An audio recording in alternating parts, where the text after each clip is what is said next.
চলেন আপনাদের একটু সাত আকাশের উপরে ঘুরায় নিয়ে আসি। ফাওকা সাবঈ সামাওয়াতিন বাহার, সাত আকাশের উপরে সমুদ্র প্রবাহমান। উমুকুহু কামা বাইনাস সামাই ওয়াল আরদ, আকাশ জমিনের দূরত্ব যতটুকু এতটুকু হলো সমুদ্রের গভীরতা। ফিহি সামানিয়াতু আওয়াল, এর ভিতরে 8 ফেরেশতা দাঁড়ানো। মা ওয়াসালা মা উল বাহরি ইলা রুকবাতিহিন্না, হাঁটু পর্যন্ত সমুদ্রের পানি আসে নাই। দুইজনের দূরত্ব হলো 50 আলফা সানা, 50,000 বৎসরের রাস্তা। এক এক কান্দা হইল মিন শাহমাতি উদুনিহি ইলা আতিকিহি সাবু মিয়াতি আম, এক এক কান্দা হইল 700 বৎসরের রাস্তা। আলা আনাকিহিম আরশুর রহমান, এদের কাঁধে আল্লাহর আরশ।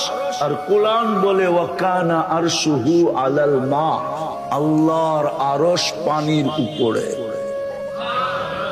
শুধু হুকুম দিয়ে দাঁড় করায় দিছে। উনি হলেন আল্লাহ, শুধু আকাশ না। বাকি হাদিস লম্বা, ওয়াদাতু আলাল আরদি ফাস্তাকাররাত, আল্লাহ বলে জমিনের উপরে হুকুম রাখতে দেরি, পানির উপরে বাসমান হইতে দেরি হয় নাই। আমাদের নিচে পানি আর পানি, পাইপ গাললে পানি উঠে কোত্থেকে?